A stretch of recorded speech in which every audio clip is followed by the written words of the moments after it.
really fast. Emptiness of that last minute. Hello, welcome back. We are ACI Course 10, Class 4 already. It is September 11th, 2025. Let's gather our minds here as we usually do. Please bring your attention to your breath until you hear from me again.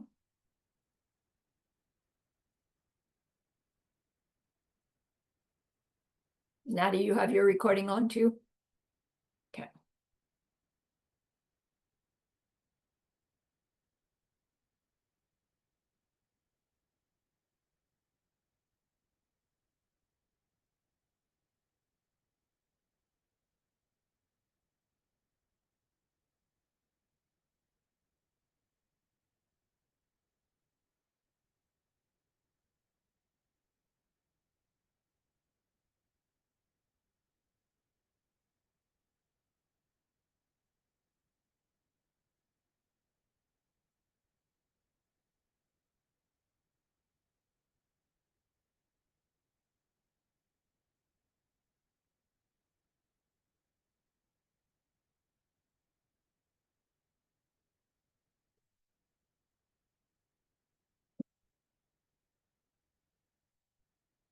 Now bring to mind that being who for you is a manifestation of ultimate love, ultimate compassion, ultimate wisdom. See them there with you. They are gazing at you with their unconditional love for you, smiling at you with their holy great compassion,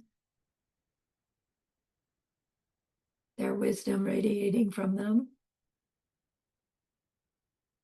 This beautiful golden light encompassing you within it.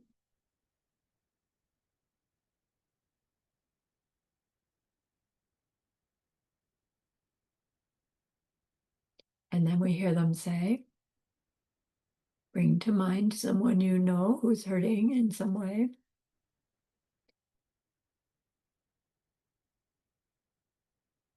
Feel how much you would like to be able to help them.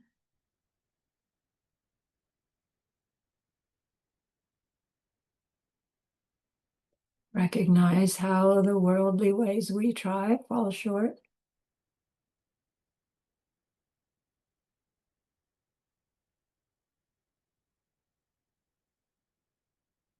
How wonderful it will be when we can also help them in some deep and ultimate way, a way through which they will go on to stop their distress forever.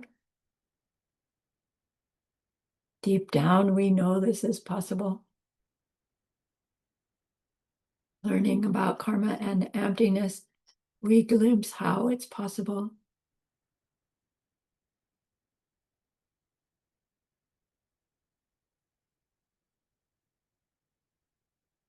And so I invite you to grow that wish into a longing.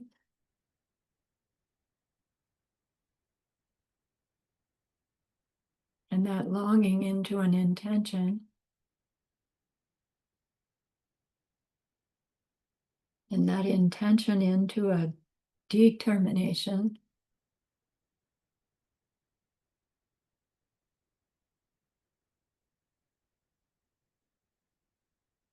And with that state of mind, turn your focus back to that precious holy being.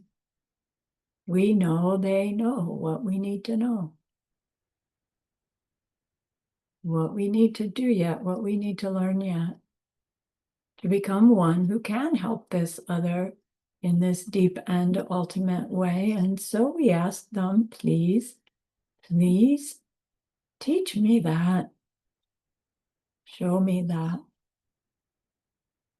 And they are so happy that we've asked. Of course, they agree. Our gratitude arises. We want to offer them something exquisite. And so we think of the perfect world they are teaching us how to create. We imagine we can hold it in our hands and we offer it to them. following it with our promise to practice what they teach us, using our refuge prayer to make our promise.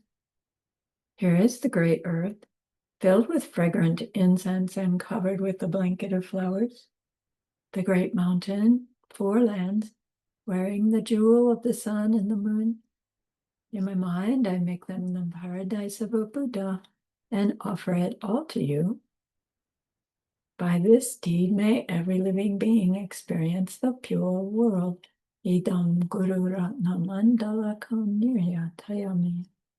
I go for refuge until I am enlightened to the Buddha, the Dharma, and the highest community. Through the merit that I do in sharing this class and the rest, may we reach Buddhahood for the sake of every living being. I go for refuge until I am enlightened to the Buddha, the Dharma, and the highest community.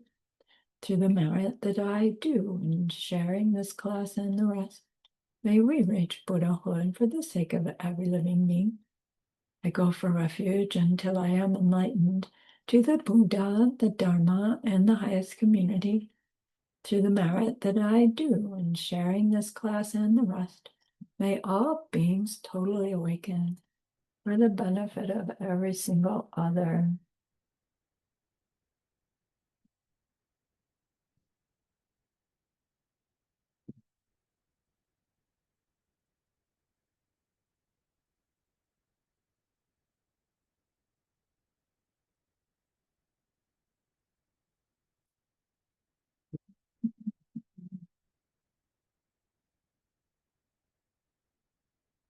So what was that definition of bodhicitta?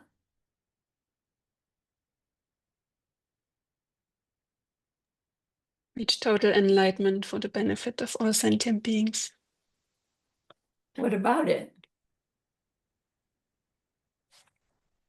What do you mean, what about it? Yeah, to just reach Buddhahood. I want to reach Buddhahood, right? Not I want somebody to reach Buddhahood for the sake of all sentient beings. I want to do it. Maybe I just didn't hear that. I want to reach total Buddhahood for the sake of all sentient beings. And why do we want it? Because we need omniscience to be really of help to others, to really end suffering. Right. Because of suffering, we need omniscience. It's like that takes a long time to get there, right? Oh, because there's suffering, I need to be omniscient. Why? So I can see all the suffering? No, but to know the right? deeper reason. Yeah, what's the deeper reason? Well, we still do things that are just human, driven by our selfishness, and that will just perpetuate suffering. So we need to have omniscience to see the deeper causes, what's causing the suffering, to really know what ends suffering. Yeah. So we really don't end any suffering until we're omniscient. Technically not. Yeah, technically not. Ah, well then, I'm never going to get there. Wrong conclusion, right? Right. So how come hearing about bodhicitta and, even feeling a little bit somewhere, it's like, oh, that's interesting. Something in me wants to know more. Something in me, almost wants to do it. So, like, why doesn't that just automatically make it happen? You hear about bodhicitta the first time, and then you go to bed and you wake up in the morning and, I have it. Could happen, right?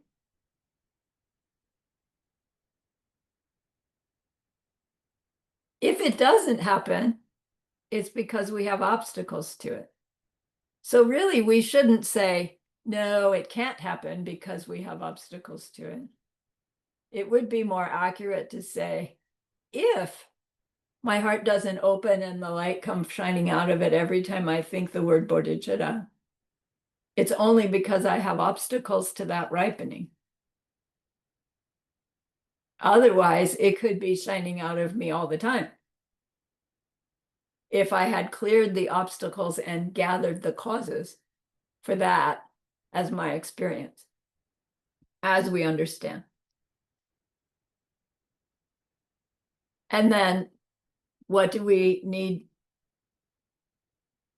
So what do we need to do even for our purification practice to get a positive result?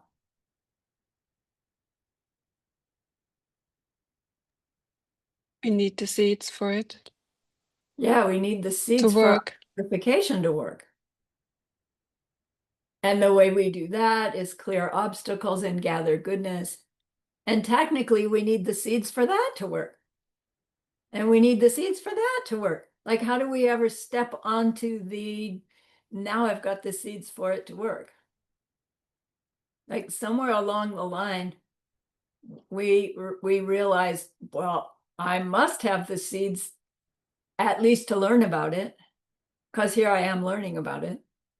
So I'll start applying those, what I'm learning, to help me clear obstacles, gather goodness, right? And so we're directing it, or it's being directed toward these little baby steps of progress. First, our clearing obstacles, gathering goodness is going towards successful purification. And as our purification gets more successful, our gathering goodness gets more successful, our clearing obstacles gets more successful, and it's this upward spiral that we start on. And it isn't like we ever reach the point where it's like, well, now there's nothing more to purify. Like, I suppose once we get to Buddhahood, we're at that point. But until then, right, we still have obstacles and merit to make, right up until what we're working on is the most subtle obstacles to omniscience. So why not learn the mechanism well when we're first getting started and train ourselves in using it? And we just keep using it. Different levels of subtlety, but we're like, it becomes second nature to be using it. Although I hear myself say that, and somebody says, and that becomes dangerous because when your obstacle clearing and merit gathering becomes automatic pilot, then you fester, right? At a certain level, you stay at a certain level and don't keep progressing. So it's dangerous to get it on automatic pilot, but it does get more automatic, right? That it's our natural reaction. So that's what we're learning about from Master Shantideva in this text, Guide to the Bodhisattva's Way of Life. It's not so much how to do the perfection of giving. It's how to set ourselves up to clear the obstacles and plant the seeds for the seeds to ripen into our perception of ourselves as what we call a bodhisattva, right? With a being who has these natural proclivities, easy proclivities to give, to stay morally disciplined, to work on avoiding getting angry, right? To have a good time doing all that stuff. Okay. So even his chapters where he's talking about those actual practices, they don't quite seem to tell us how to do the practices. It tells us how to cultivate ourselves into a being who does do the practices. It's different. It's a subtle difference. So to prepare for purification, Master Shantideva said, look, there are 3 deeds we can do. We can make offerings, do prostrations, and go for refuges. Those 3, when done with a state of awareness that we are doing them towards a powerful karmic object or more than one,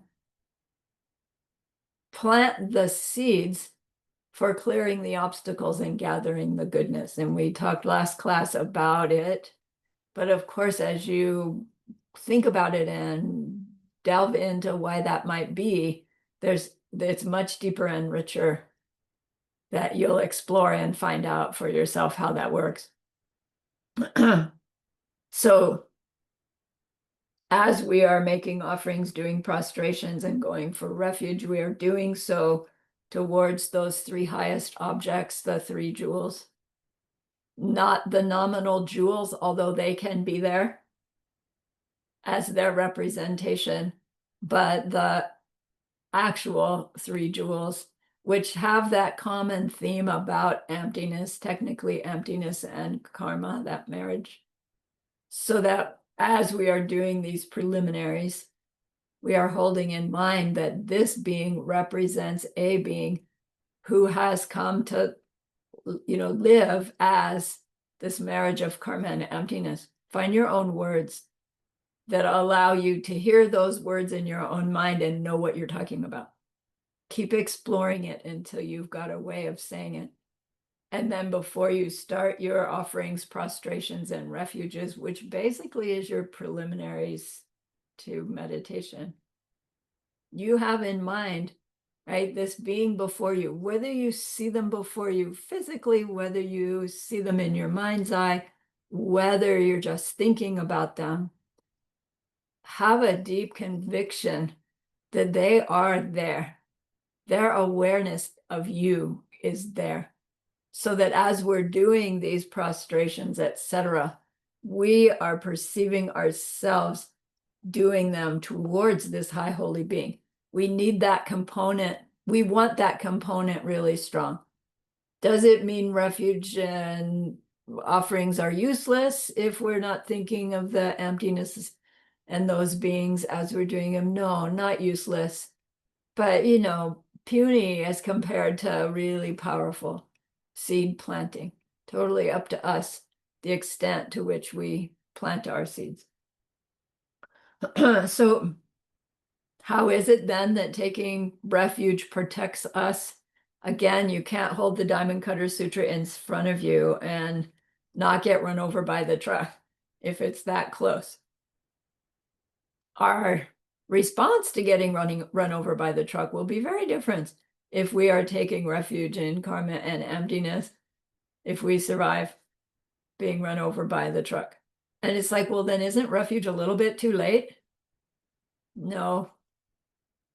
What we're thinking our refuge protects us from is misguided. Our refuge protects us from ongoing suffering in future, not immediate future. I go for refuge in this moment. Protects me later, not now. Well, how does it protect me later if the truck just runs me over? Right? Because as the truck's running me over, I'm thinking karma and emptiness happening here. That sounds like really hard to actually take refuge. It kind of is. So we do it in the safety of our own room in front of our altar. And we take our refuge in words, thinking how it really works, helping me live according to karma and emptiness so that I won't blame anything or anybody other than my own seeds ripening for whatever's going on. And theoretically, that should influence our reaction choices, which then makes the word reaction not appropriate because reaction implies automatic. It would make our response, we would be able to respond instead of react. I use those words and it helps me understand. Okay, so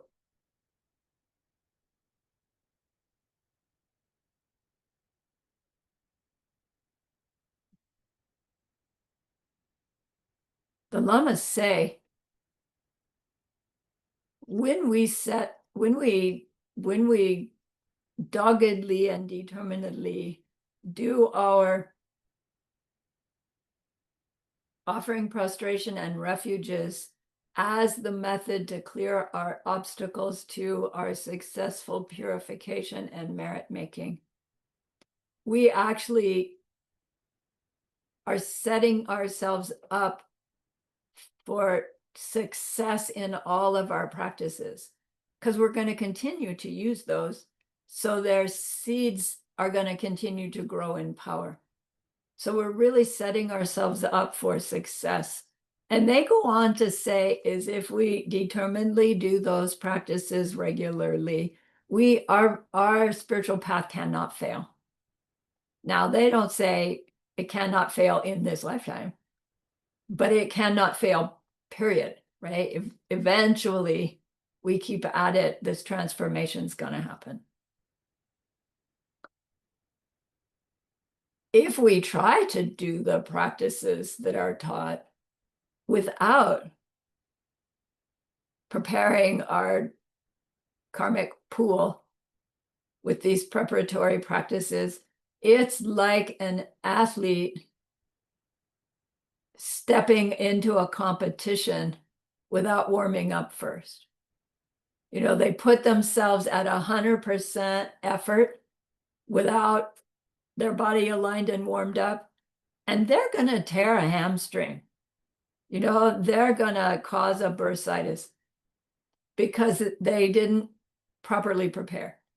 So our task is harder than becoming an Olympic athlete. It's harder in terms of effort. It's not harder actually in terms of making progress. But it's similar in that way. Warm-ups, warm-ups, warm-ups, training, training, training. And then the competition is almost effortless, right? The competition being those realizations, right? Going into the realizations. So for this class, which is the class about purification, how to purify, we need to do a review back into karma and how karma works, and a little bit about virtue versus non-virtue. So you guys know all of this. The 4 laws of karma. The first one, karma is definite, meaning it is definite that a kindness must bring a pleasant result, no matter how it seems in life. And a harmfulness must bring an unpleasant result, no matter how it seems in life. There are different ways to say that. A good deed brings pleasant result. A kind deed brings a pleasant result. A positive deed brings a positive result. Right? How else might we word that so that we could not use good and bad because they're so loaded without watering it down? A helpful deed. I like that. A helpful deed must bring a pleasant result. And you know, we go, yeah, I've been helpful, and somebody slammed me for it. That didn't bring me a pleasant result. And it's like, right, wrong. We're misunderstanding. Second one, karma grows. The result is always bigger than the deed. In nature, you plant a teeny little tomato seed, and if it ripens into a tomato plant with tomatoes, you get zillions of tomatoes. They call that seed bigger. I don't know why they don't call it manier, but it is just one tomato plant. So somehow the karma grows into bigger than what was planted.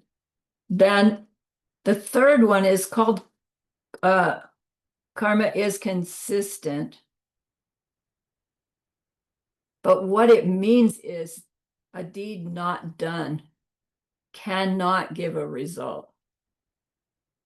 And of course, our natural proclivity is to expect to get a result from something we haven't created, or to blame something happening, right? On I didn't do that. It's the misunderstanding of these last two laws. We can't get a result if we haven't planted the cause.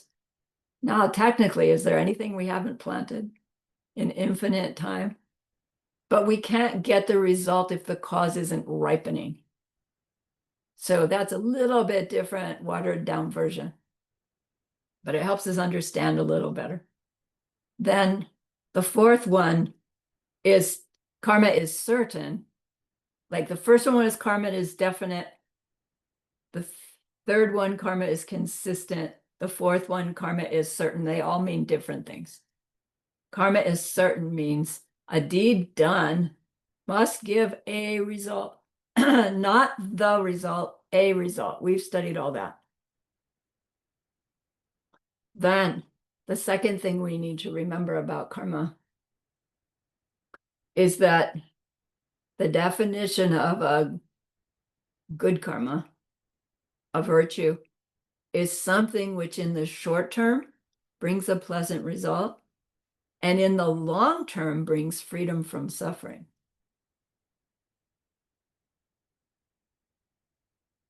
So that's a long story.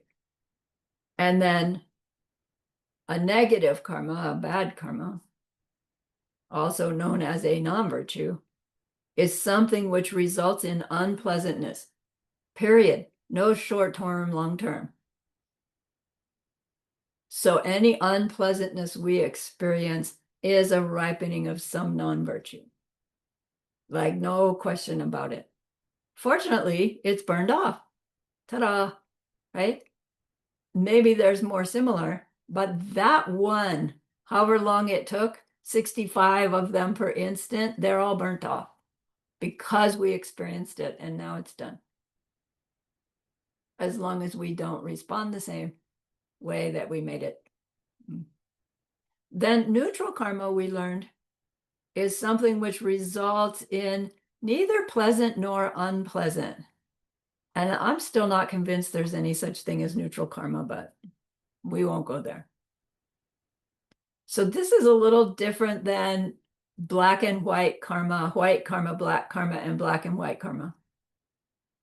A little bit different discussion, but it's reminding us that virtue and non-virtue, virtue is a very specific way in which we create our seeds that will create future experiences that are pleasant and propel us to freedom.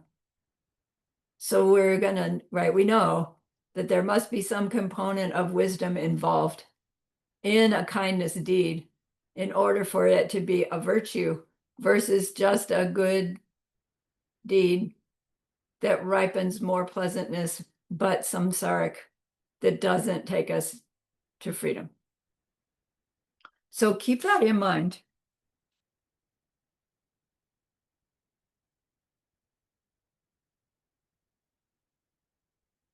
For Master Shanti Deva's discussion about the method of purification. Yes, Tom. I don't know if it's dumb or not, but when we speak of karma, we only speak of karma for like sentient, I mean, for creatures, right? For all conscious beings. So does the earth have karma? This tradition would say no. Okay. We have the karma for our earth to be the way it is and how it's being treated. But karma, if the earth does not have, if it's not considered a conscious being, it can't ripen and create karma. But I was just thinking, because it is always changing and evolving, like biologically, right? All of those things, like trees have cells, and yeah, Yeah, So the question is self-aware. Self-awareness, Oh. self-awareness, something about self-awareness. You know, Okay. and now they're saying, come on, trees are aware, plants are Yeah. aware. It's starting to change the paradigm a little bit. Like the wiser we get, the bigger the idea of what's a conscious being seems to be getting. Yeah. Okay. Okay.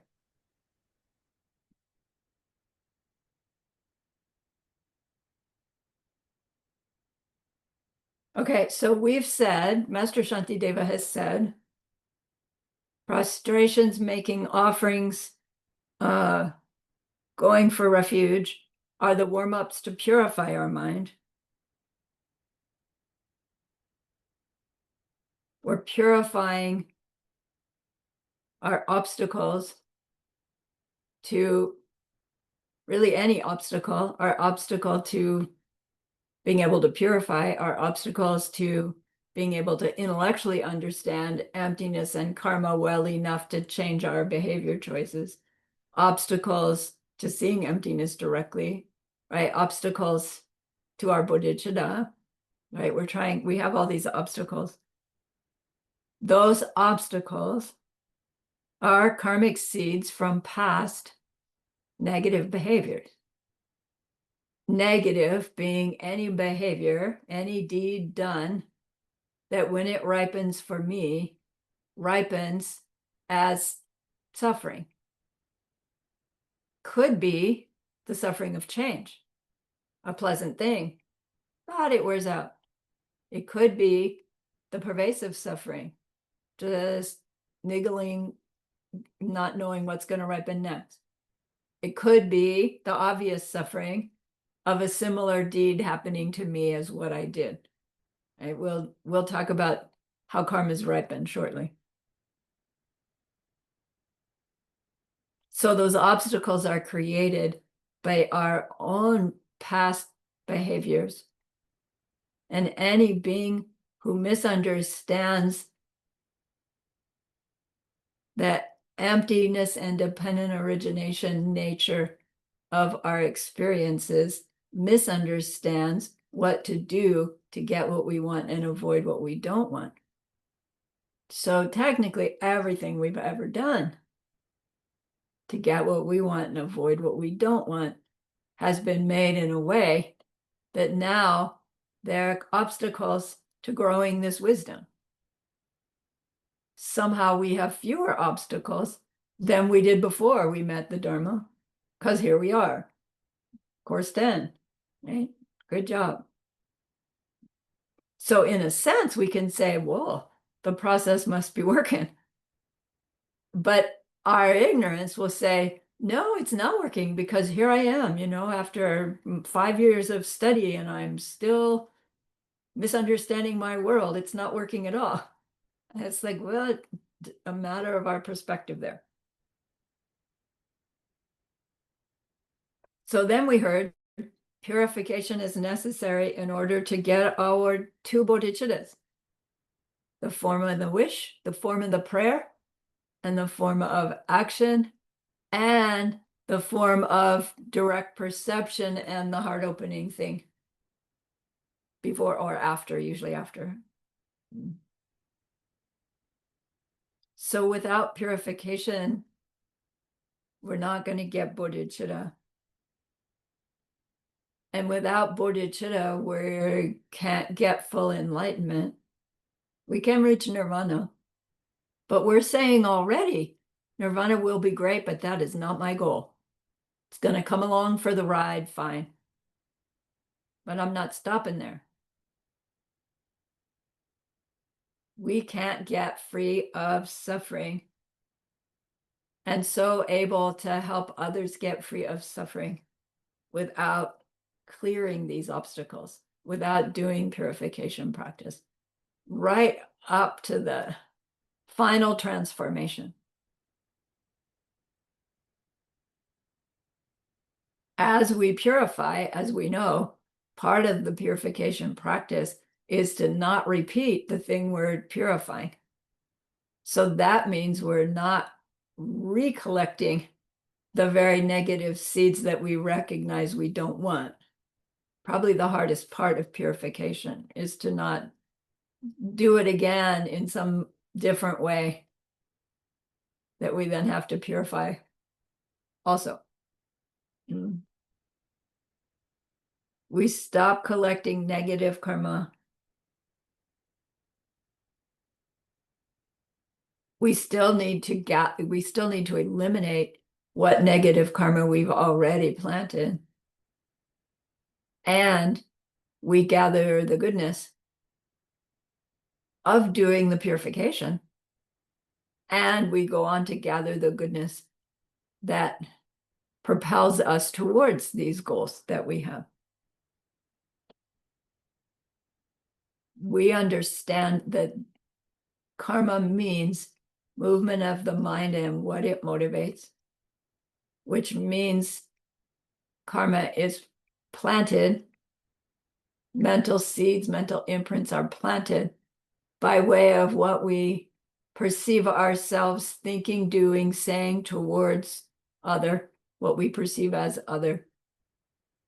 And as that action towards them finishes, this impression is made. We are there, aware of it happening. And when it's done, it's like it's wrapped into a little packet, done. And our mind is imprinted with that. We could say, oh, now I have a memory of doing it, but it's much more subtle than simply a memory. It's an imprint.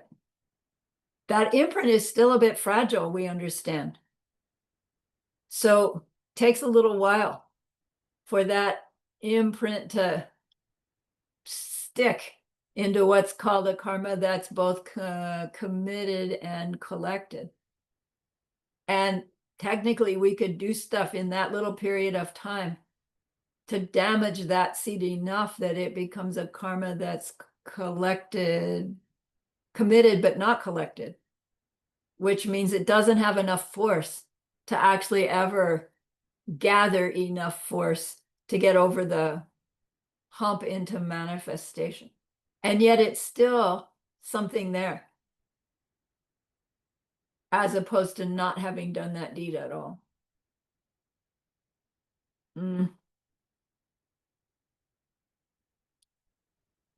So we're learning to use our purification practices both formally on our meditation cushion with the preliminaries, and then formally as an actual in and of itself practice, but also on the fly. So remember the story about Lord Atisha. He's so self-aware that even as they're traveling someplace, he's watching his own mind. And suppose somebody traveling ahead of him, I don't know, does something and his mind goes, yeah, that was stupid. He goes, yeah, stop, hold everything. He gets off his horse, he pulls out his stupa, he makes prostrations to his stupa, he does his 4 powers. And he doesn't go on until he feels like he's cleaned out that seed.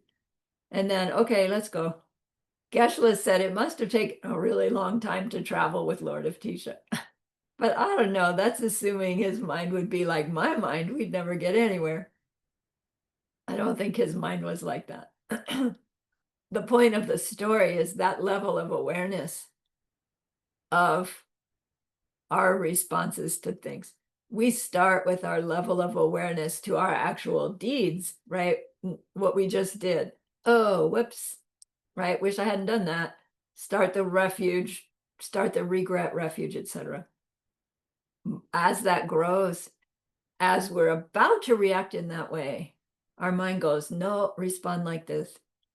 And then what we purify is just that the seeds ripening of the urge to act in the old way. Regret that from past deeds. Going to try not to do that again. That reaction's not under our choice, but it can be under our awareness. And we can go, whoa, wow, I regret that, which allows it to come up, burn out, and not influence our behavior choice. Okay, so we know the four powers, topshi. Let me see at 10. Okay.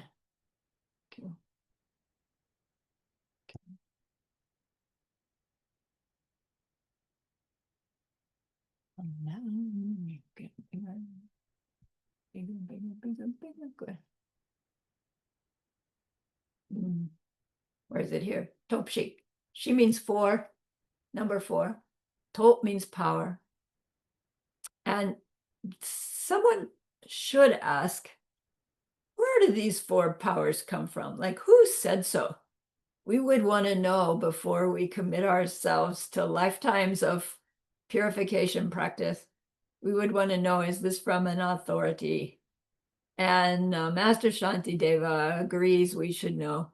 And he points out it comes from a sutra called Chushi Tempe Do. Do tells us it's a sutra, although not always is a sutra the words of a Buddha. In this case, it is. Do, it's sutra. Chushi Tempe Do, the sutra which teaches the 4 practices. The sutra in which Buddha taught these 4 practices. In the Gyaltsab Je's commentary, he's the one that points it out. It's not actually in Shantideva's text.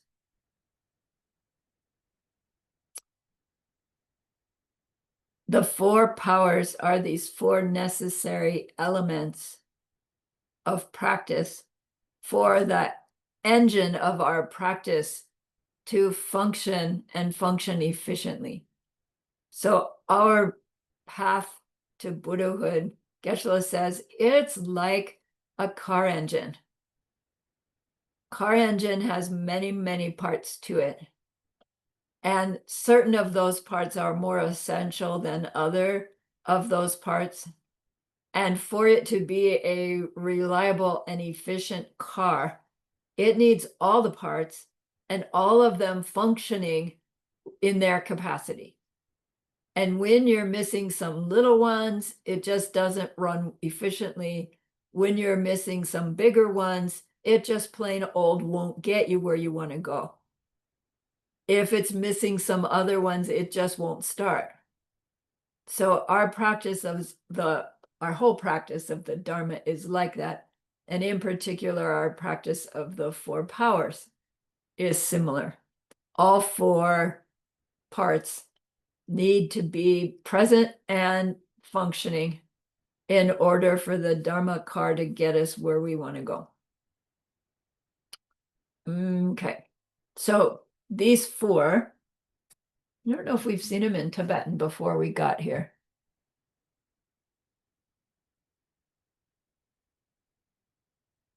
The 4 are Nampar Sunjimpe Top,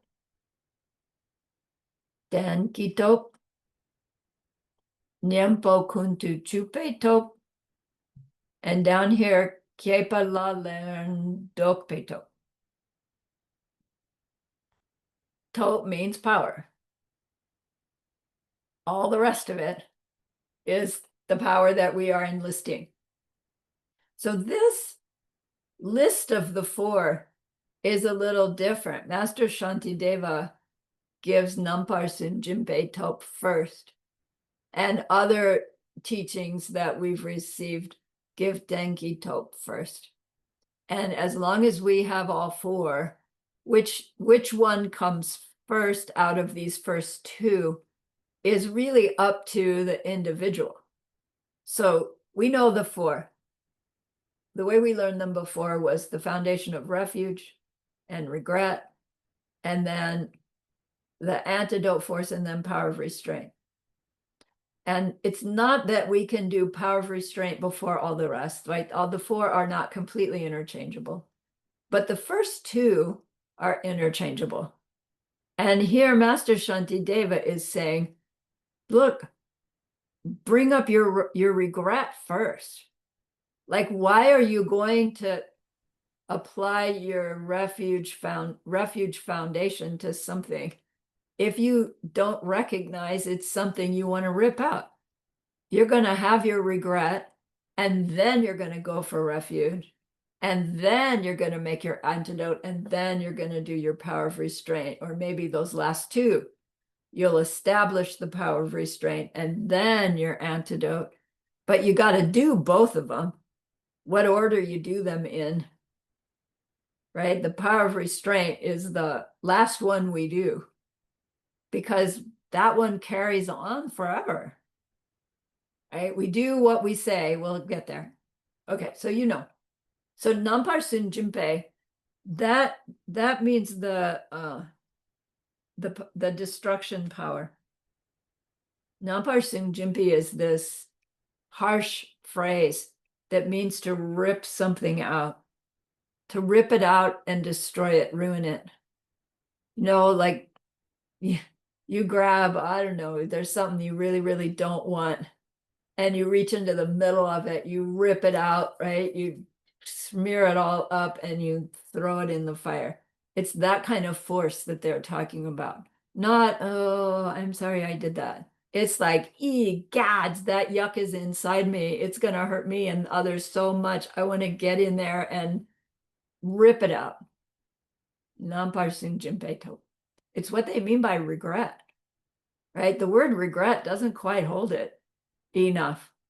We want our regret to be like verging on fearful, although I don't want to put fear into anybody, of course, but with that sense. And I know we've heard this story before, I'm going to tell it again. When they describe regret, they say these three hot, tired guys go into the bar for refreshment, but they're in a hurry. And so they say to the bar cap, you know, just give us one of those. And the barkeep pulls a bottle off the shelf. They go, clink, salut, down the hatch. In the next instant, one of the guy has a seizure and drops over dead. And the other two are looking at him. And the second one seizes and drops over dead. The third guy has regret. Can you feel it? Like, gads, what I just did, right, is going to hurt me. By the time he has that thought, he seizes and drops over dead. The point isn't that they died. The point is the sense of, I just did something that's going to hurt me terribly. And like, do we have that kind of sense of regret when we throw our bubble gum on the sidewalk? You know, it's like, oh, I know that's a bad deed, but who cares, right? I mean, not that any of us do that, but it just came to mind. Would we go, and we're wanting to have a level of mindfulness for our own behavior that very soon after we do a deed that we realize how it's going to come back to us, we have this sense of regret, like the third guy who drank this stuff.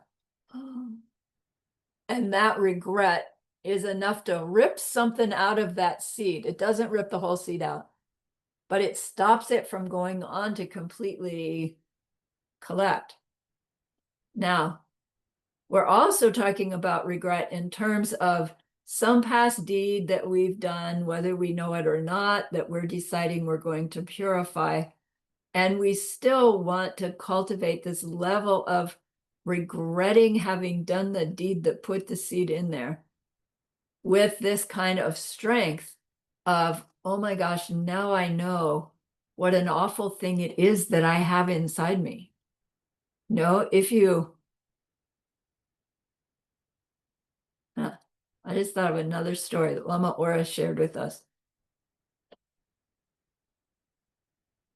There's this guy and he falls asleep under a tree and he's breathing through his mouth, and a snake crawls in his mouth and goes down into his stomach without waking the guy up. I don't know, he must have been drunk, right? But the point being, something awful is in his stomach, and a holy man has seen this happen. And the holy man goes, and he wakes the guy up and he makes him eat the apples that are all around the tree. Eat more, eat more, eat more, eat more. And the guy's resisting and he's upset and he's cursing at the holy man. He even has to eat rotten apples. And the holy man then makes him start running. And he's cursing the holy man. And finally, he falls down exhausted and he vomits out all the apples and the snake. And he sees the snake and goes to the holy man. Thank you. Thank you for all that torture. Thank you. But why didn't you just tell me I had a snake in my stomach? And he said, because if I had told you, you either wouldn't have believed me or you would have like freaked out so much that you still wouldn't have been able to vomit the snake out of you. You couldn't have handled it. So why did that come up within the sense of this generating regret? It has nothing to do with regret. It has to do with that sense of horrification, right? Are we horrified with what we have inside us? Like with what's going on in my extended world right now, I'm horrified and I just feel like I want to vomit constantly. And now my cough is getting so bad that it makes me almost vomit. And I just put those two things together. Yeah. And so it's like, is our regret that big? But now wait, if it gets that big, are we going to just get frozen in fear and self-disgust? That's not the point. And if we hear it and react like that, then please forgive me, right? I did this out of turn. If rather we go, oh my gosh, I've got such yuck in me, and there's this process through which I can negate it, I'm going to do it. Thank you very much. Okay. So, but it would start with a sense of regret that's strong enough to keep us working at it until we see this shift. How long do I need to purify? Until you see a pure world around you, right? And you a pure being, until you're Buddha. Keep purifying. Are we going to purify the same things over and over? No, it's going to get more subtle. But we're still going to have the regret right up until the last seed is purified. Okay, got it? Regret. That's why Master Shantideva says this first power is the power of destruction, the force of destruction, he calls it. The power of regret is the force of destruction. That makes it more positive. This really strong regret is actually what destroys the seed. Doesn't keep it destroyed. We have to do other stuff. But it's the destruction power. Hooray. The quicker our regret in our deeds done, the less imprinting the seed gets to do. So they say regret is the only negative emotion that's a virtue, because it's unpleasant to be regretful, but it's a goodness because it damages the seeds that we're regretting about. So it's a powerful force to cultivate this healthy sense of constant regret without it turning into shame, doubt. I can't ever do it because my regret's so strong. Right? Regret will empower our path. Shame, doubt, etc. will slow down our path. But it would be a subtle personal exploration to be able to make the difference between shame and regret. And then get that imprint for regret being a good thing. All right, Denki Dope. Denki Dope is the force of the foundation. Dan, we sometimes see the 10 spelled with the D because it's that letter that you can't tell the difference whether it's a T or a D. Like your altar is your Den. Den. I can't do it. The force of foundation. The foundation is that which something else is resting upon, like the foundation of the building you are in. It probably has a concrete foundation. so that's solid and firm and reliable enough that the building can stand on it and stay standing on it. Lineage says when we've fallen down, we need something solid to push ourselves up. Like if we fall down in a pit of quicksand, the harder you push yourself up from the quicksand, the sinker you go. That's what quicksand is. If we fall into water, we try to push ourselves out of water. You can't push yourself out of water. You gotta swim, climb out of water. Our force of foundation is our basics, our taking refuge, and our wish, our bodhicitta. Bodhicitta without refuge doesn't actually make sense. Bodhicitta always has refuge. But if we just say the words bodhicitta and don't also add thinking the refuge, we might get sloppy and miss the karma and emptiness part and start thinking, oh, my bodhicitta is something I now have that protects me and it's my force of foundation. But that bodhicitta is itself lacking any self-nature. It is ripening seeds. And it will bring us to being two of the three jewels until we are all three jewels. But we don't want to get casual with our refuge, especially when we're using the refuge force for pushing ourselves up from the mistake that we made recently or the ones from the past that we're working on purifying. We need to think that through. Oh, I reacted by yelling at everybody because I thought that was going to solve the problem for me. And I was mistaken. I see now my regret. And now I understand that the person I was blaming and yelling at, they were a ripening of my seeds from past yelling. And I see that by yelling back or doing whatever I did, I've perpetuated the situation of being hurt in this way. I go for refuge in understanding the karma and emptiness of this situation. But we want to hear ourselves explain it to ourselves.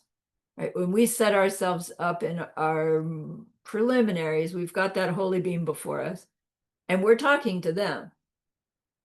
Please let me tell you, I got frustrated with that guy and I yelled at them, and I really, really regret it because I know I planted the seeds for more frustration and more irritating people. And I really, really regret it. And I understand now that there was no such person like that didn't come from my seeds, right? We explain karma and emptiness to this holy being in our mind's eye. Who's listening? Me. Right? That's the important piece. The holy being's listening too. But they know it already. They know you know it already. They want us to hear it. So you take the time to actually go through the explanation. And that's your force of foundation, reestablishing your understanding of karma and emptiness and reestablishing your motivation and your aspiration. Do it in mental words. Then 7 o'clock already. Then we move to the third force and let's take a break.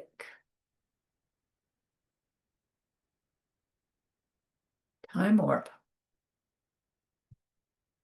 I'm going to stop share and pause the recording. Pause. Let's start again. We're back. We're back. Nyampo kuntu chupeto.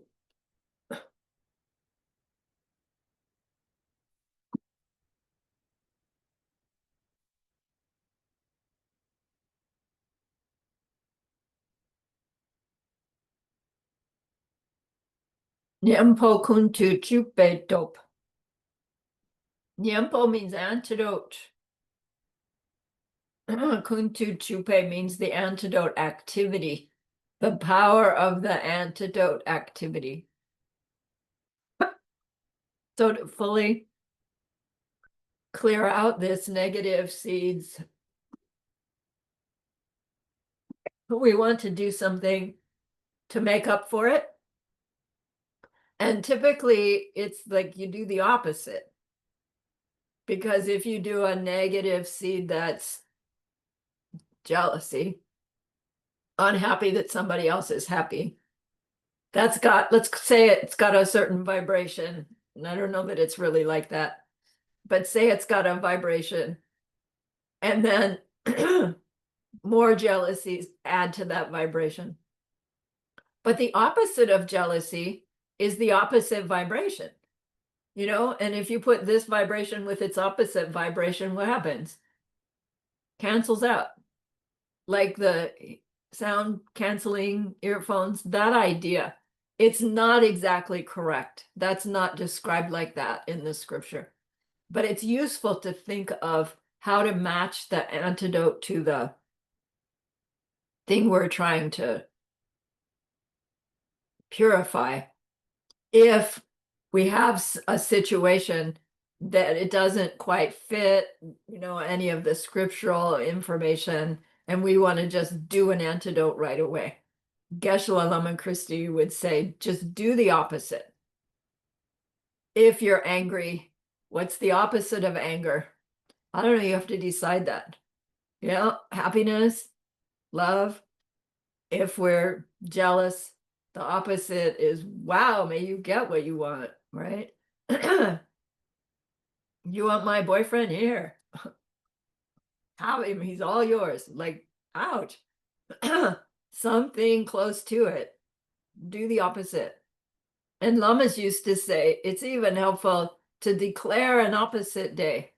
And on that day, with any worldly situation, you watch for your natural response to it.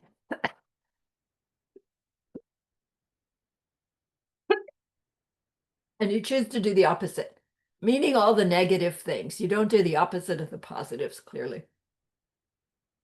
But you just spend a day keenly aware of all the negatives and do the opposite. Imagine what that would do for our seeds and our habit planting seeds, if we could really do that. Declare an opposite day. In finding antidotes to our negative seeds, there are 6 scriptural suggestions for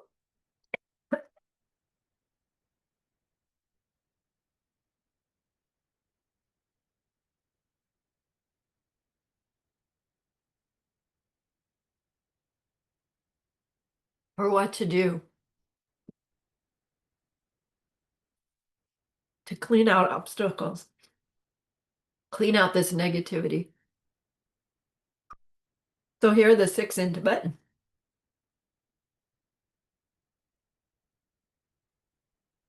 Do de sambo la tempa. Tempa means to study. Do de sambo la means to study the sutras, do de, on the profound. Sammo means profound. So to study the scriptures on emptiness. The profound is code for emptiness. So one could be doing their purification practice and say, okay, my antidote power is going to be, I will read and study Diamond Cutter Sutra for 10 minutes as my antidote force for this thing that I am purifying. You're doing your preliminaries to meditation. You don't stop right then and get out your Diamond Cutter Sutra. But you make sure that during your day, you get out your Diamond Cutter Sutra and you actually do what you said you were going to do. Read it, think about it for 10 minutes. And know that when you complete that, you did what you said you were going to do as your antidote. And the power is done. 3 of the powers are done. We got the 4th to go. Right? So study the emptiness scriptures. Second one, Tomba ni gomba. Gomba is the meditate. Tomba ni is emptiness. Meditate on emptiness as your antidote. So now you can do that in your immediate empty meditation that you're doing your 4 powers. Or you could do it later. But do it. Do an emptiness meditation to the best of your ability on any object of your choice. A high powerful object would be a good one. But you could also do an emptiness meditation on the whole situation that you're purifying. The emptiness of that other who pushed your button, the emptiness of you whose button got pushed, the emptiness of your feeling that was the button pushed, the emptiness of your reaction, the emptiness surrounding his cough, right? Do a really careful emptiness meditation, which means we need to learn some and learn them well enough to be able to do them on our own, right? Without needing to get out the audio. You can use the audio, but better to do our own emptiness meditation. In what we're learning in Bokjimpa, do your review, do your analysis, do your park, right? Park on it, park on the aha. And it doesn't have to be a long meditation. Again, you can say, I'm going to do an emptiness meditation for 10 minutes. To the best of my ability, I'm going to try to push the bar. And even if I never get to a good conclusion, I did what I said I was going to do. And when we're done, the seed is damaged. Third one, technically the second one is the most powerful antidote for any purification, is to meditate on emptiness. But the emptiness of something, right? You don't just sit down and think emptiness, because there's no such thing. But the emptiness of something. And why it's empty and how we come to that conclusion. So it's the most powerful. Third one that they give, but they're not in order, do you see? Depa la tempa.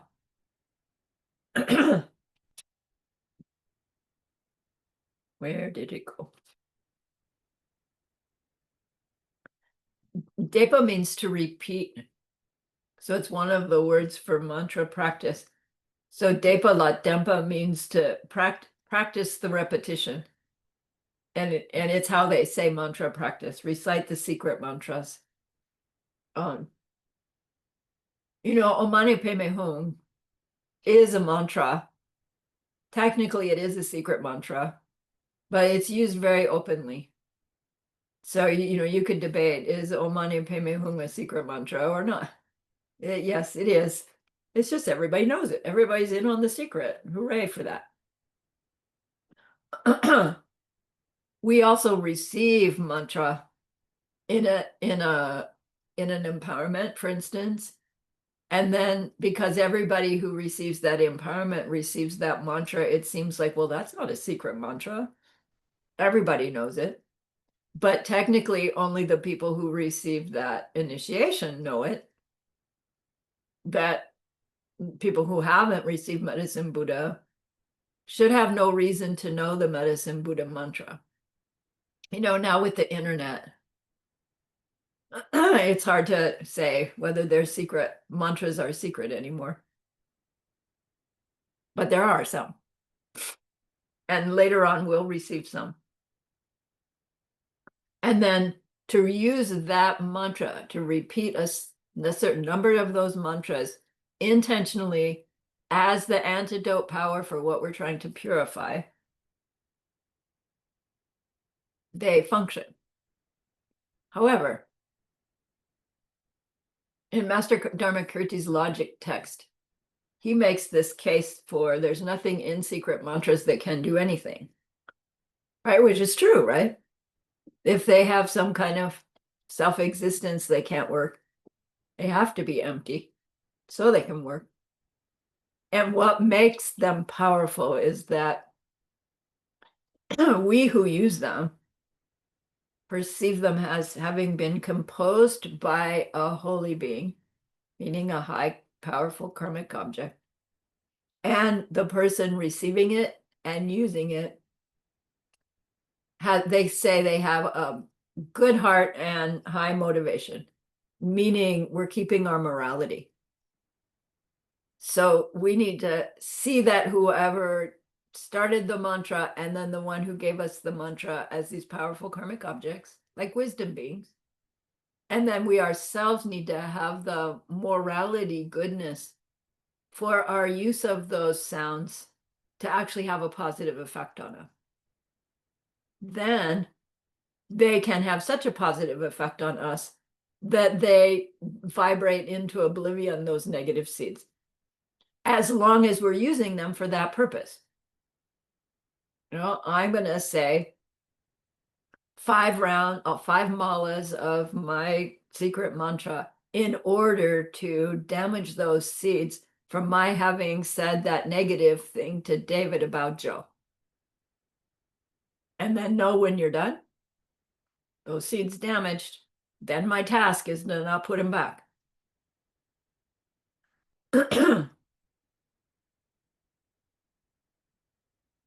Fourth one, 1, 2, 3, 4, Kusukla Demba.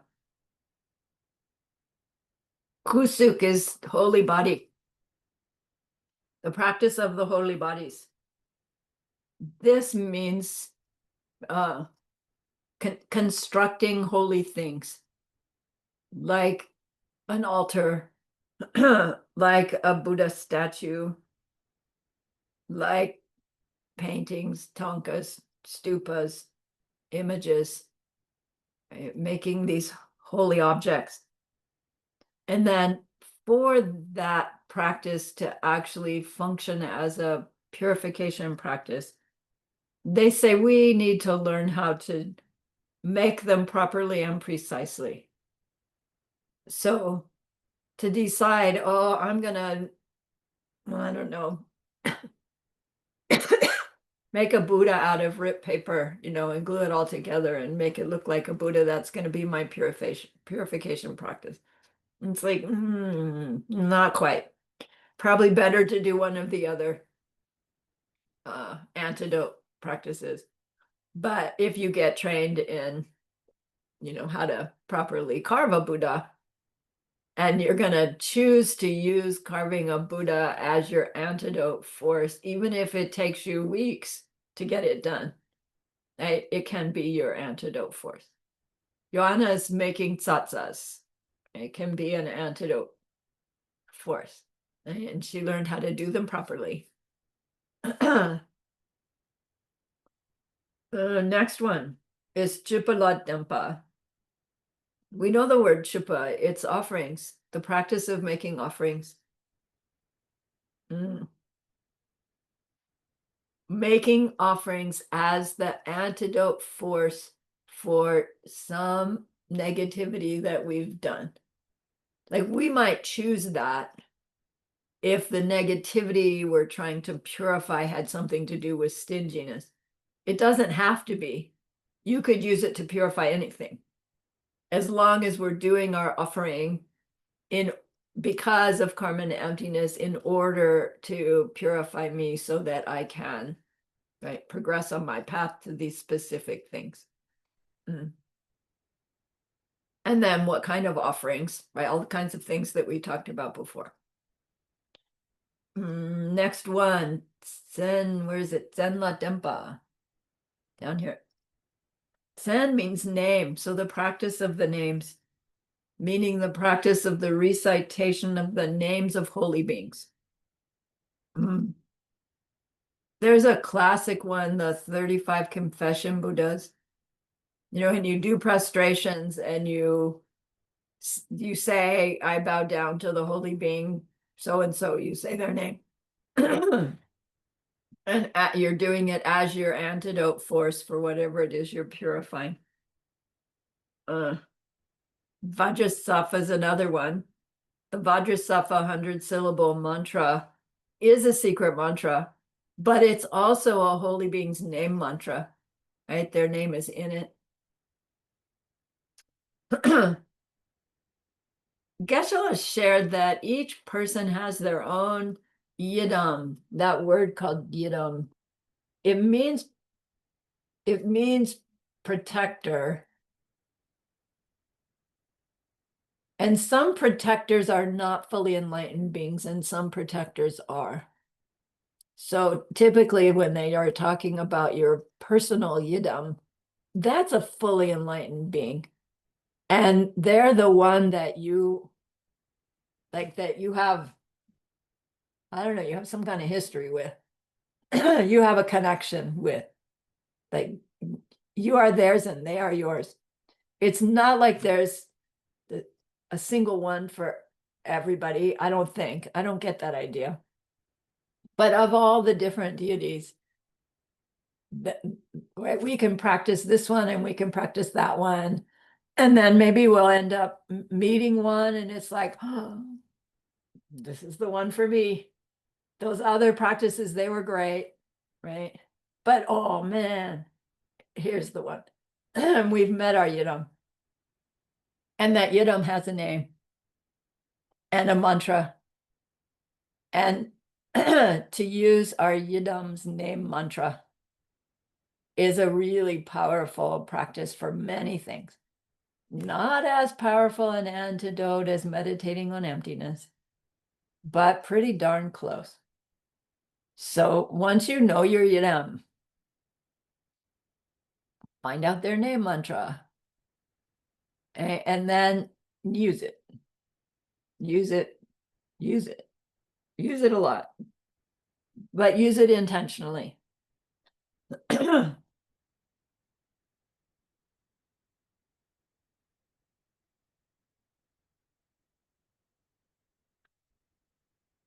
Now everybody knew or knows Geshe Michael as Geshe Michael. And in their, I think it was their first quiet retreat teaching, and they were in retreat, and then during their break time, twice a year, they would allow a group of people to gather in the wash, and they would come blindfolded, and there was a curtain between us and them. All we could see was Geshe Michael blindfolded. We couldn't see the rest of them. And he gave these teachings, right? And no doubt I don't think there are recordings of them, but there are transcripts and books. And in that first one, I don't know where it came from. He said, repeat after me, Maya Sumati Dharma Dara Hong. We all said it. He did it 3 times. He gave us the oral transmission of those words. Om Arya Sumati Dharma Dara Hong. And then I don't remember him saying anything more about that. But then next thing I know, the group is singing it, kind of chanting it, even without him there. And then finally, I figured out, oh my gosh, that's his name mantra, right? Sumati Dharma Dara is Lobsang Chinzen in Sanskrit. So he was giving us his name mantra. And I didn't know enough about how powerful that was to start using it. But, it got parked in the back of my mind somewhere and realized way later that for many people, that was like them meeting their yidam and getting their yidam's name mantra. And theoretically, that would be the mantra that they would be using for everything. And then it's a little bit weird. It's like, well, if I have medicine Buddha, why would I use my lama's name mantra instead of medicine Buddha in order to medicine Buddha practice? And then, that if we ask that question, the teacher would say, well, use them both. Use medicine Buddha and your lama's name mantra, right? And you'll do fine until we figure out, or we come to that realization that the lama and the other deities, that reality, that difference between them is starting to get blurred. Okay, why am I telling you that? Practice of the recitation of the holy names. That's all part of the power of the antidote. But we have a last part, and that's the power of restraint, the Nyepa Lelang Dope Top. The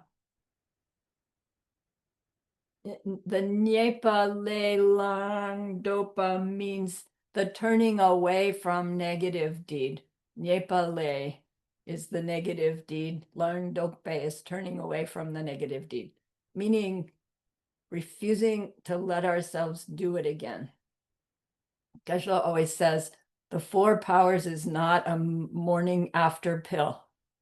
You can't do the deed, take a pill, and then go do the deed again because you could take the pill again. It's not like that. If we want our purification to function, the one we're doing, if we want it to work, and if we want subsequent ones to work, we need to establish I am not going to do that deed that I just damaged the seed. I'm not going to put it back in there. But then that's a problem. There are some things that we know we've done in past lives that we're not ever going to do in this life, or even things we did in this life that we're not ever going to do again in this life because there's just not the circumstances anymore. And we can say, never again in this life will I do that. And then our power of restraint, right, is by the time the end of this life, we really haven't done that. It is fully purified by then. But what about those things that we do habitually and we're trying to purify? We can't say, I'll never get irritated with the driver on the cell phone again. We can say, I won't get irritated with the driver on the cell phone today because I'm not driving anywhere and I'm not going to see anybody. We could really say all day today, if we know I'm not going to be in this situation. If I'm going to be in this situation, I need to say for the first 30 seconds that I see drivers, I'm not going to get irritated by a driver on a cell phone. And then when we're driving, we need to be really clear for the first 30 seconds that we are not upset with anybody on a cell phone in order to keep our pledge to ourselves. So our power of restraint is quite an art to verbalize it in such a way that it's specific and achievable. And then we do it. And when we've seen ourselves do it, we know, done. I did my regret. I did my refuge. I still have those going on. I did my antidote, and now I achieve my refuge. Done. Does that mean all my seeds for jealousy are done? No, but the ones having to do with the specific circumstance that I was purifying, those are done. So then as we're setting up what we're trying to purify is also a big piece of the picture. Are we going to say, I'm going to purify every instant of jealousy I've ever had? And then think that we can really achieve that?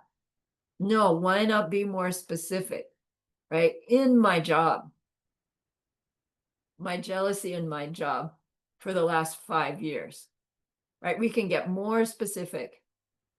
And the more specific, the more effective will be our antidote and our power of restraint. And then we stop and see, is whatever the effects that jealousy was ripening in me, is it not showing up anymore? Has it changed? And then decide whether we need to do more jealousy purification or not. That's how we use the practice. We adjust what we're purifying. And according to our experiences.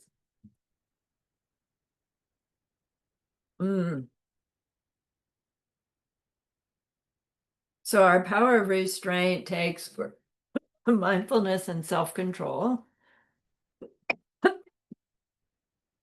I'm so sorry.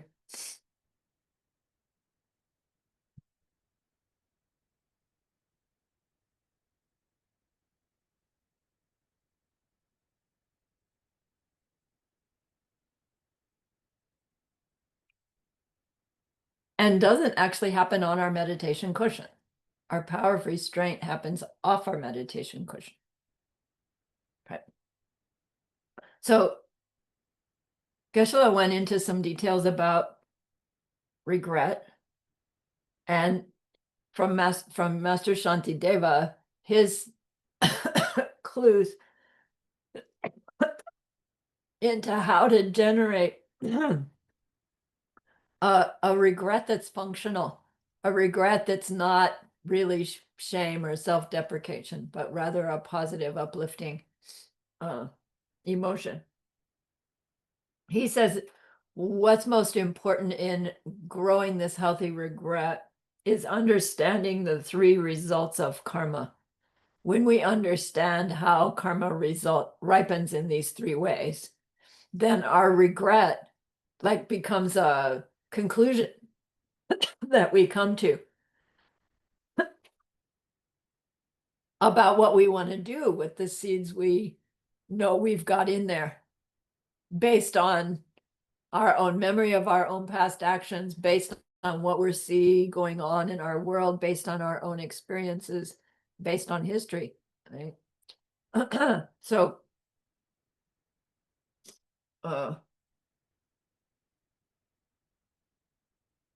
to understand the 3 results of karma, of course, we need to understand what karma is. And karma is this mechanism through which that describes how what we perceive ourselves thinking, doing, saying towards other imprints or influences our mind in such a way that at some point in the future, that imprint will cross the threshold into manifestation, and it will be our experience. We call it coming back to us, but it isn't really coming back. It's coming out of us when we understand it, appearing to come at us. So when we understand that and apply it to perceiving ourselves thinking, saying, or doing something that's harmful to another, and we understand, oh my gosh, this deed is going to someday come back to me in one or more of these 3 ways, and we think about what that's going to be like, if our conclusion is, ick, I won't like that, then we're like the 3rd guy having drunk the stuff. I regret, because when I get the result, it's going to be bad. And that's actually what clarifies the deed as having been harmful. So you can't really say, I did this harmful deed, and so I need to purify. We're looking at the deeds we're doing and thinking, what's that going to be like when I come back? And then when it comes back to me, and it's like, whoa, I won't like that. That means that seed, I want to purify it. That means that seed was an unkind deed. I thought it was kind. I thought it was going to get me what I wanted, which is why we would think it was kind. We don't know what the other person's perceiving. So we might think it's kind, but when it comes back to us, it's somebody thinking they're being kind and doing something nasty to us. Are we going to see that as kind or nasty? I don't know. But if we think, that's going to be nasty, well, then we think that seed that I just planted is one I don't want to leave in there. If when you think that way, it's like, yeah, that'll be fine. If somebody kills me trying to help me, I know they were trying to help me, didn't work out, that's fine. Then if I have a seed of killing somebody trying to help them, is it one I want to purify? Technically, yes, I still do, because it was a kindness I did that went wrong. But do you see how the deeds we choose to purify are based on how they're going to come back at us. So then really it's like anything that we do misunderstanding their true nature. It's all seeds we want to purify. We want to purify our ignorance. But the problem is with our ignorance, it's almost impossible pre-Arya state to hold a power of restraint for our ignorance. So it seems like we can't say, okay, what I'm going to purify is my ignorance, and apply the antidotes, do your foundation, apply your antidotes, and do a power of restraint that we can actually do. Right? I have a theory that you could purify ignorance if we could manage the restraint force to be enough. I haven't figured out how to do it yet. So those 3 karmic results, we don't need this anymore. We know those as well. The karmic result called the ripening result, which means the realm we go to if that seed is the one that is the projecting karma. So if we have seeds that if one of them ripens our projecting karma, and it could throw you into a hell realm, hungry ghost, animal form, or formless realm, would you want to purify it? The idea would be, I think so, right? If I could, I would. So that the only seeds I've got left are ones that would throw me into another human life. Because that's the only realm from which I can continue my spiritual practice. So when we understand ripening result, it helps us grow our regret for any deed we do that could be the one that sends us to anything but human life. Okay, so that would be just about everything I do. I would be wanting to have this regret for. See how healthy regret constantly helps make those seeds not planted so strongly. Second, not second way, but second factor in karma's ripening is called the consistent result. It means we experience similar or worse and have the habit of repeating it. So the consistent result is those experiences that we get back. And then third is that environmental result, where our circumstances and the people around us, it determines what they'll be like. So when we have those 3 ways karmas ripen in mind, we can make this educated guess about how a behavior that I see myself think, say, do towards an other once planted, whether or not it's something I want to purify based on thinking of how it might come back to me in one or more of these 3 ways. Helps us generate regret. It's like the reason we generate regret. But then he gives us 4 actual steps in generating our regret. The first is we grow our regret by realizing that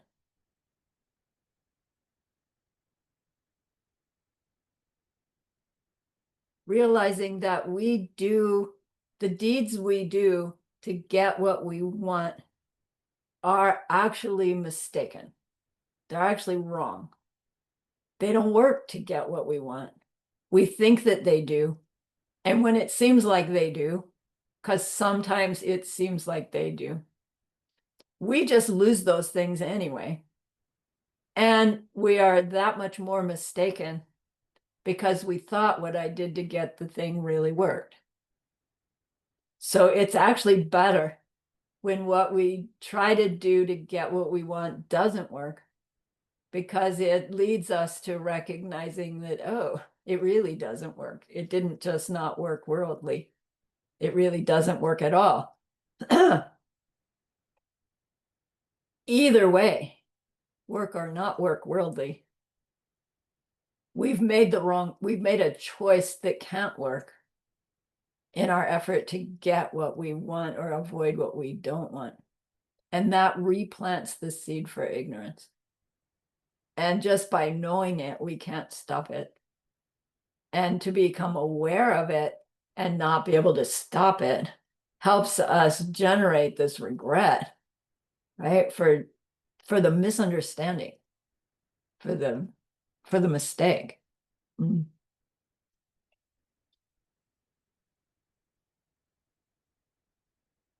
Master Shanti Deva, okay. So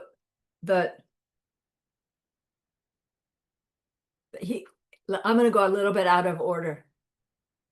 The third way of generating regret, Master Shanti Deva says, is to realize that all those wrongs that we do to get what we want, all the getting what we want is meaningless anyway.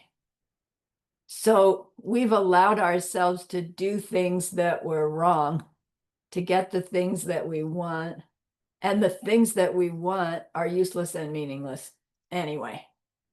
So not only do we recognize, I'm cursed with the mistake, I'm cursed with the belief that the thing I'm using the mistake to get is going to give me some kind of happiness, when ultimately it just perpetuates suffering. Those things he's referring to is our friends, our families, our own bodies, our things, our reputations, right? All our worldly life is in this category of all meaningless as things that we want to get for the source of our happiness, not meaning meaningless, right? Disregard everybody and everything. That would be the wrong conclusion of understanding Master Shantideva. He says all the things we do on behalf of our people and our things just plant seeds in our own mind for our own suffering. Those seeds go on. None of the people and the stuff do. So if we're willing to do something, a negative seed on behalf of somebody we love, that somebody we love is going to disappear when we die. But the seeds we planted on their behalf are going with us. They make us up.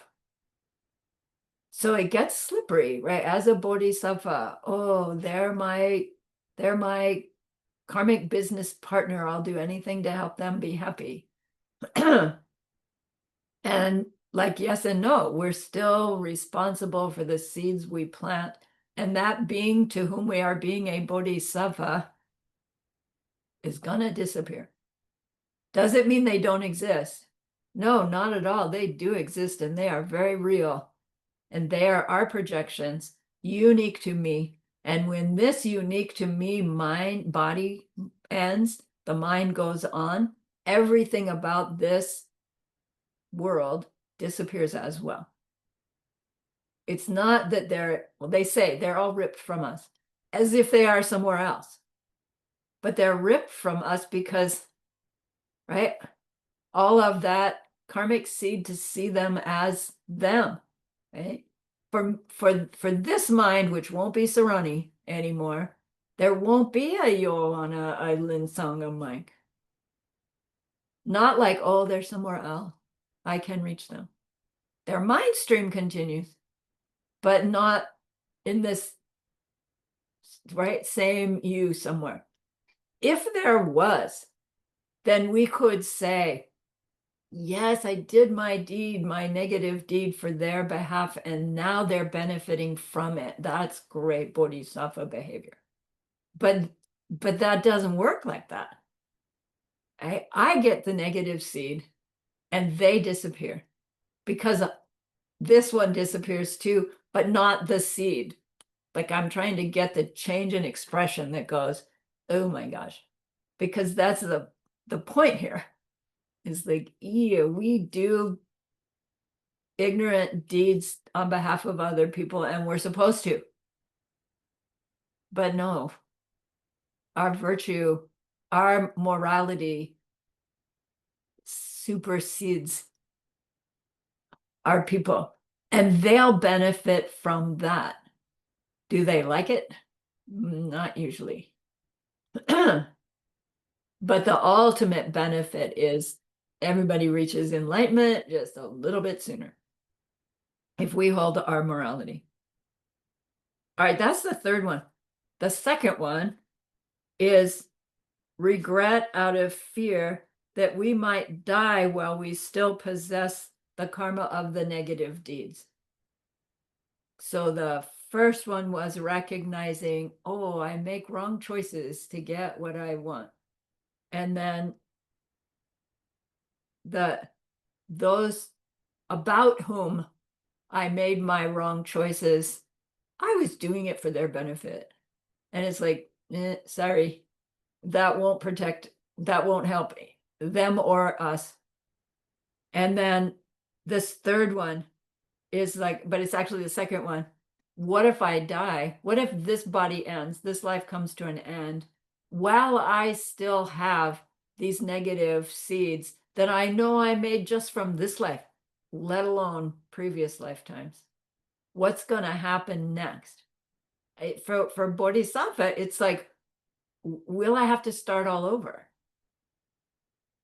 If I die with still negative, harmful seeds in my mind, and then one of those is the thing that ripens. Can I ripen myself as Bodhisattva into a hell realm? Technically you can, but we're not likely to if we're ripening a hell being karma. So regret comes when we recognize, I still have these negative seeds and I could die before I've got them cleared out. And it's like, no, I'm young yet. Right?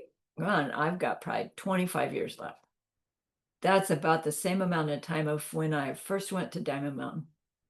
All of a sudden, that doesn't sound so long to me because that's in my immediate memory. It's not like when I was 10. But still, I got 25 years. I can work on my purification. But we don't know that, do we? We don't know we have more than 4 minutes. And again, it's not to be like terrifying. It's to generate this healthy regret of an educated Buddhist so that we take our purification work more seriously.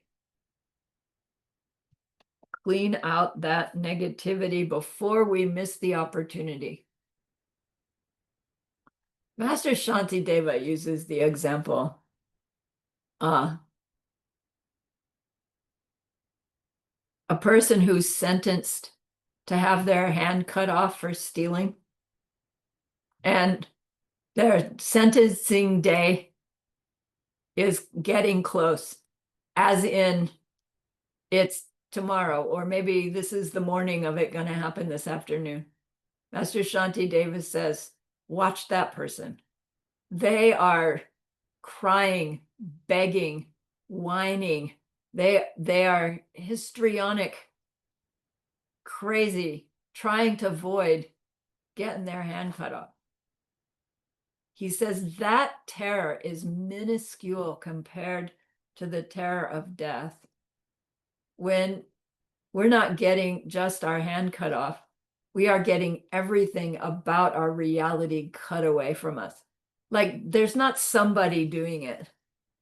Our own seeds are stopping from ripening anything that's familiar. And it's terrifying. They say, unless we're trained, unless we're prepared, unless we've cleaned out the negative seeds that actually are causing that. it's not self-existently terrifying to die. Dying's not self-existent. We can clean out all of those aspects that would lead to a terrifying experience of what we call death. And then that process would be entirely different, experienced by you entirely differently. Would your people still see you on a deathbed? Maybe. Unless their goodness was good enough, they might see you like turn into light and fly off like an orb. It's possible. Our own experience will be unique to us for each one. So Master Shanti Deva says, thinking about death, that death awareness class, supposed to make us like, okay, I understand I could die. That means everything I'm doing right now, I want to make to be my highest priority, and then I'll be okay with dying. Master Shanti Deva would say, yeah, that's great, but if understanding you are gonna be dead 4 minutes from now doesn't make you generate regret and want to go do your 4 powers, then you really don't have a death awareness practice, or you've completely purified, in which case I bow at your feet. So regret, generating regret. The fourth one is we generate regret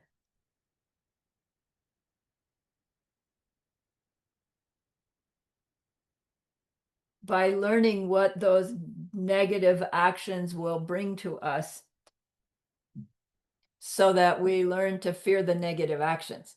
So meaning studying the karmic correlations and really matching them to what life could be like if any one of the seeds from any one of the 10 known virtues ripened as our projecting karma. And then you fill in the details that we would say, "Ew, right? That's that I no, I want to regret all of my 10 known virtues, no matter how subtle." So does it take all 4 of these to get enough regret? Probably not. Any one of them could be strong enough. Whatever will motivate us to do our purification practices deeply, regularly, and intelligently in order to clean this stuff out. Okay, ooh. There's also a question where somebody asks, well, are these 4 forces effective in all kinds of bad karma or only certain kinds? Because we hear that there are karmas that are both committed and collected, and that means they're karmas that must give a result. And we hear about those karmas called the 5 heinous crimes, that you do any one of those and you are headed to the lowest hell realm. At the end of this life, no alternative. And it's like, well, what about those? Yeah, are there some things that the 4 powers can't purify? And the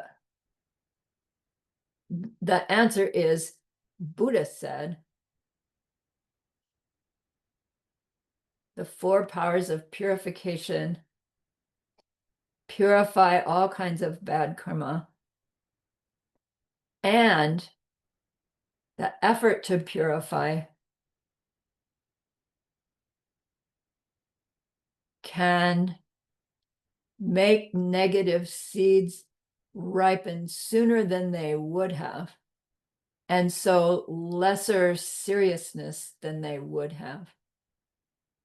Which means when we're doing our purification practices, it may seem like bad stuff is happening, but in fact, it means our purification practices are working to clean out seeds by getting them to ripen earlier, which means, he said, seeds that would have sent you to a hell realm could ripen in this life as a headache, or a back pain, any kind of obvious suffering. And in that way, you're burning off that seed by going through and finishing the headache. That then saves you from the hell realm that seed would send you to when it's your projecting karma. Which in infinite lifetimes, eventually every seed we have is going to be a projecting karma. So like this, we're trying to generate regret strong enough to do our 4 powers of purification regularly, strongly enough to actually damage these seeds. How do we know they're being damaged? Because bad things either stop happening or lesser bad things happen. That's like it's funny. It's a no fault success, right? If you can see it that way. But I think I've told you, I've had people who do their 4 powers really strongly, and so much bad stuff happens to them that they finally say, I can't keep this up, right? They knew it was a good thing, but they say, it's just too hard. I can't do it. And then, I lost them as students, and they're all, they're off being happy worldly people with an understanding of karma and emptiness. How they're using it, I don't know, because I don't know anymore. But it was just too hard. The purification was too hard. And I didn't know enough to help them back then.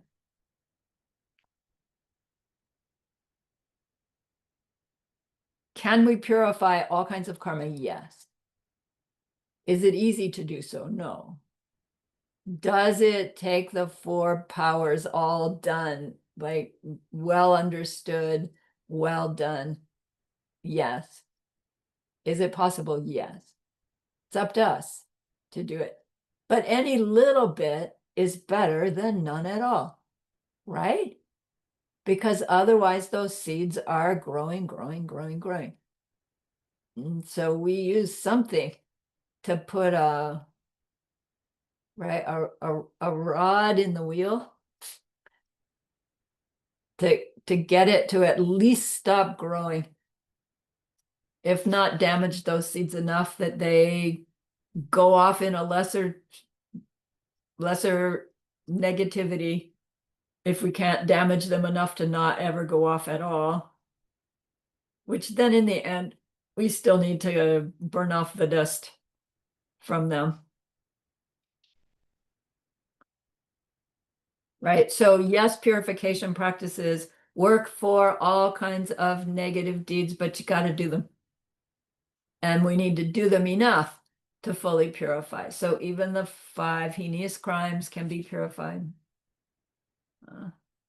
Even those deeds, both committed and collected, can be purified. Hooray. Okay. Barely got that done. So remember that person we wanted to be able to help.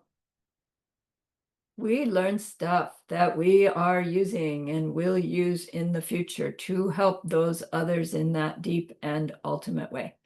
And that's a great, great goodness. So please be happy with yourself.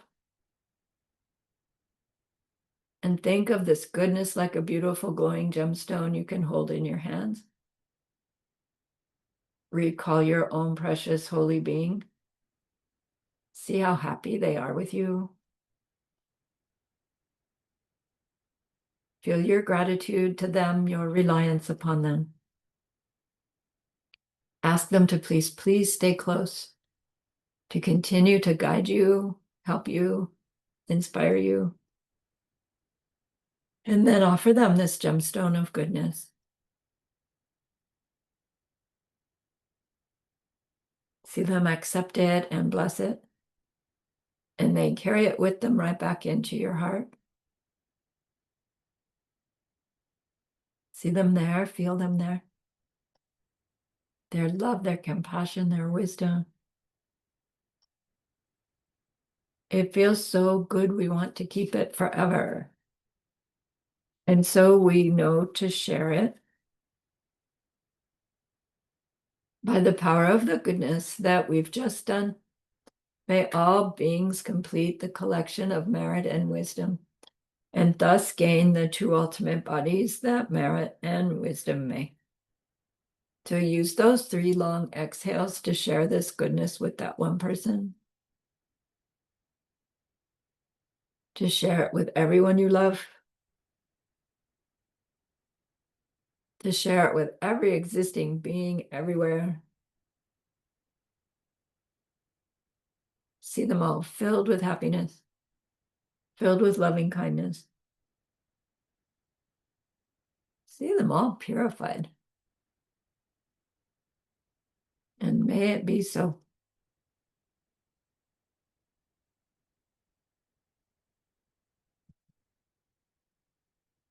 Okay, thank you very much for the opportunity, as usual.